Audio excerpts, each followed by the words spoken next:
The world of Breath of the Wild is huge, and the developers have offered many ways for you to travel across the massive landscapes. But over the years, players have preferred some less conventional methods by air.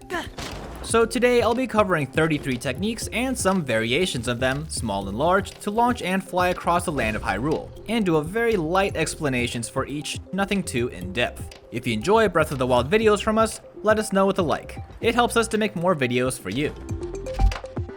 Stasis Launch. One of the most iconic ways to travel in Breath of the Wild, Stasis Launch consists of hitting yourself with a heavy object with maximum momentum while jumping in the air. This will send Link careening in that direction and give him a good boost of speed when he opens his paraglider.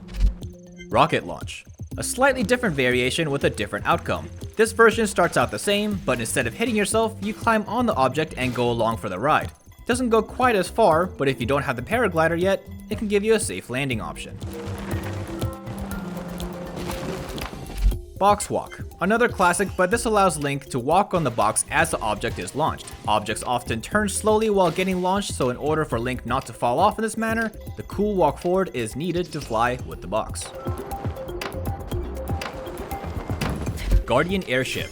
Definitely one of the stranger methods of flying, this takes advantage of a certain bug that allows Guardian stalkers to take to the skies. By cutting off the Guardian's legs, then placing it on top of a boat, the Guardian starts to mysteriously float skyward. Magnesis Chest Launch. One of the easiest ways to fly upwards in the game. By simply standing on the very chest, magnesising the chest will knock it out of the ground and launch Link upwards to get some nice airtime. Daruk's Perfect Launch. One of the more difficult and inconsistent methods of launching, this requires several things. You must perform a perfect parry with Daruk's protection by releasing ZL right as a bomb detonates, and at the exact time, step up onto a small ledge. If done correctly, Link will take to the skies with style. Kibako Launch. By placing a bomb and Link on opposite ends of the box, detonating it will send Link flying through the air instead of just falling to the ground. This can be only performed with wooden boxes though. Metal ones won't work in this case. Ladder Launch. These ladder towers can be destroyed with a bomb, so by jumping onto them as they are destroyed, climbing it will immediately shoot you to the top. Doing a hold smuggle, which is another glitch forcing you to hold an item while this is happening, will shoot you skyward instead.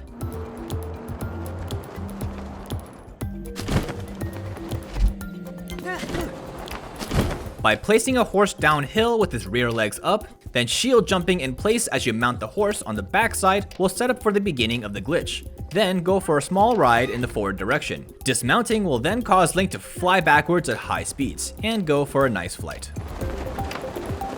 Cycle Sliding. Same concept as horse sliding, but using a tree instead between the Master Cycle's tires will also set up the same trick. Again, go for a quick ride forward, then dismount for a quick zip backwards. Octoballoon Snap Launch. Using a glitch to attach an Octoballoon to an object to yourself, stasising the balloon, then putting yourself between a heavy object, it will aggressively snap back to you after stasis and launch the item you're on and you along with it.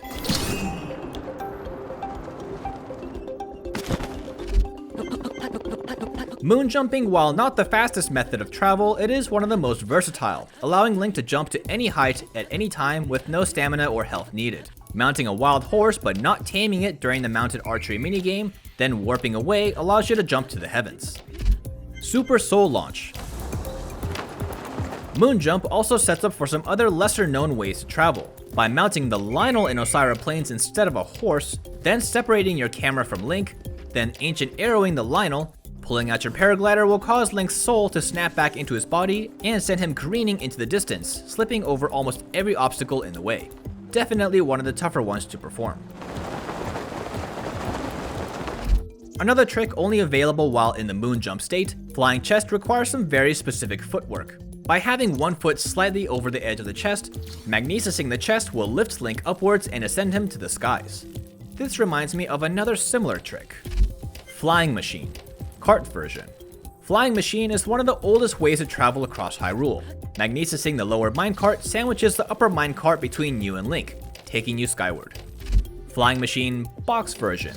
This can also be performed with a metal box, but unfortunately this version can be a little more, wobbly.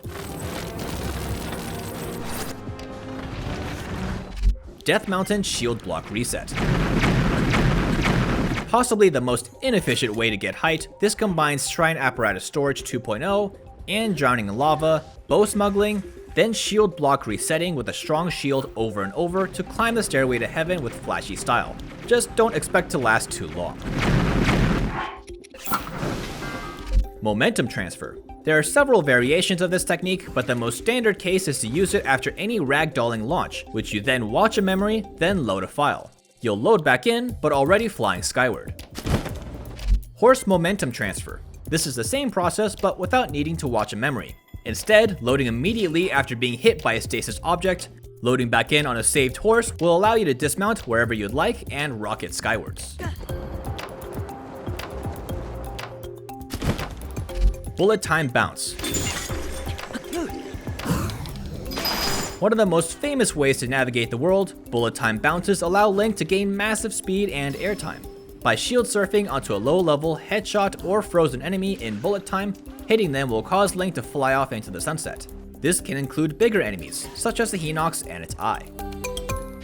Molduga or Talus Bounce. Many attacks, including the Molduga's tail whips and the Talus's punches, can be a nice launching platform for a quick commercial flight across the land. By shield jumping just as the attack strikes you, Link will bounce off and go flying across Hyrule. Hinox Arm Launch. Taking to the skies with a Master Cycle is pretty easy with the helping hand of a Hinox, literally. Jumping onto its hand spooks it to get up quickly, knocking you and the bike upward for some decent airtime. Master Cycle Cryonis Launch. Entering bullet time, then mounting the bike quickly just as the Cryonis block lifts it, sends Link skyward for a massive skyward boost. Stasis Bounce. While it looks similar to stasis launching, it's much different since you're in the shield surf animation instead. Lining yourself up to a metal box, then shield surf jumping just as the box strikes you, causes you to get a massive launch similar to bullet time bounces. Cryonis Bounce. By using a waterfall's vertical angle and spawning a Cryonis block sideways, it can be used as a horizontal launch pad to jet across the world quickly. Sometimes you can even go so fast to skim across the surface of ground or water, just like skipping a rock on a pond. Bomb Launch. A technique that most casual players get confused with wind bombs, bomb launching uses both remote bombs placed on the ground in a specific order with bullet time. Landing between the bombs sideways in bullet time pushes Link out aggressively and sends him flying off into the distance. This is much more difficult than it looks.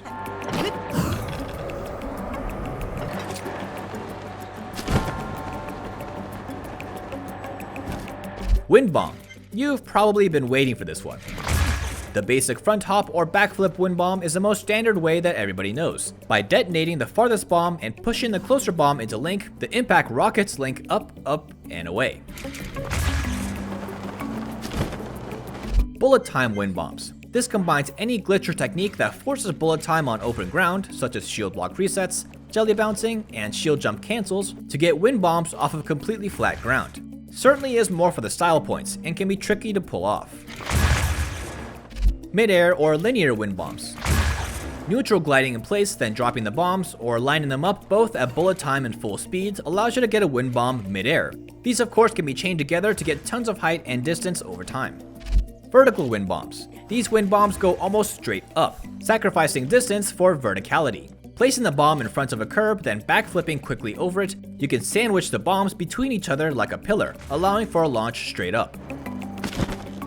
Spider wind bombs. Pretty standard wind bombs, but maybe a little Peter Parker energy thrown in the mix by jumping off a climbable wall first. Gotta say, it's pretty stylish. Bomb arrow wind bombs. While it's not particularly efficient, bomb arrows can substitute as a remote bomb as well, launching Link just like any normal wind bomb would.